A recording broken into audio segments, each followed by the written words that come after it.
ഈ കേരളത്തില് വിദ്യാർത്ഥികൾ ഇത്രയും പ്രശ്നം അനുഭവിക്കുന്ന സമയത്ത് ആ സമയത്ത് ഈ വിദ്യാഭ്യാസ മന്ത്രി ഈ ഭരണഘടനയെ അപമാനിക്കുന്ന രീതിയിൽ, ഭരണഘടനാ പദവി അപമാനിക്കുന്ന രീതിയിൽ ഉള്ള പരിപാടിക്ക് പോയേക്കാണ്.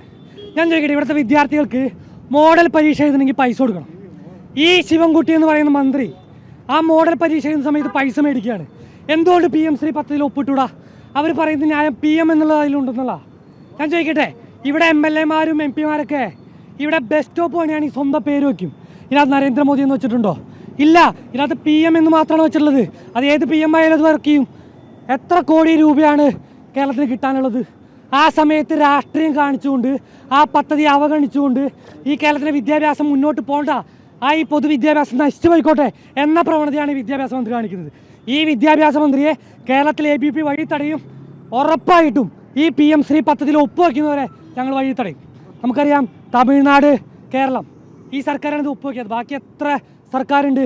എല്ലാവരും BJP ഭരിക്കുന്ന സർക്കാരാണോ? അല്ല, BJP ഗവൺമെൻറ് ഇല്ലാത്ത സർക്കാർ ഇതിനകത്ത് ഒപ്പുവെച്ചു. കാരണം അവർക്ക് അവരുടെ വിദ്യാഭ്യാസം മുന്നോട്ട് പോകുന്നുണ്ട്. കാശ്മീർ ഇതിൽ ഒപ്പുവെച്ചു, അവർക്ക് അവരുടെ വിദ്യാഭ്യാസം മുന്നോട്ട് കൊണ്ടുപോകുന്നുണ്ട്. പക്ഷേ ഈ സർക്കാർ രാഷ്ട്രീയം മാത്രം കാണിച്ചുകൊണ്ട്, CPI പറഞ്ഞുകൊണ്ട് ഇയാൾ തീരുമാനിച്ചാണ് ഇതിനകത്ത് ഒപ്പുവയ്ക്കാൻ. CPI പറഞ്ഞു എന്നിട്ട് പിന്മാറുക. എന്താ ഇവിടുത്തെ വിദ്യാർത്ഥികൾ CPI പറയുന്നതനുസരിച്ചാണോ ജീവിക്കേണ്ടത്? അവർ CPI പറയുന്നതനുസരിച്ചാണോ പഠിക്കേണ്ടത്? ഇവിടുത്തെ വിദ്യാർത്ഥികൾക്ക് പഠിക്കാനുള്ള സാഹചര്യം ഉണ്ടാവണം, അവർക്ക് യൂണിഫോം വാങ്ങാൻ ഫണ്ട് ഉണ്ടാവണം, അവർക്ക് സ്റ്റൈപ്പൻഡ് കിട്ടണം. ഈ കേരളത്തിലെ മോഡൽ സ്കൂളുകൾ ഉണ്ടാവണം. എത്ര മോഡൽ സ്കൂൾ ഉണ്ടാവും? അതെന്താ മോഡൽ സ്കൂൾ നമുക്ക് വേണ്ടേ? ഇത് തീർത്തും വിദ്യാർത്ഥികളോടുള്ള അവഗണനയാണ്. ആ സമയത്ത് ഇവിടുത്തെ പൊതുവിദ്യാഭ്യാസത്തെ സംരക്ഷിക്കാനും അതിനെ ഉയർത്താനും നോക്കാതെ ഈ ശിവൻകുട്ടി കേരളത്തിലെ ഭരണഘടനാ പദവി വഹിക്കുന്ന ഗവർണറെ അപമാനിക്കുക, ദേശീയഗാനം ചൊല്ലാതെ പോവുക, വിദ്യാർത്ഥികൾക്ക് മാതൃകയാവേണ്ട ആള്.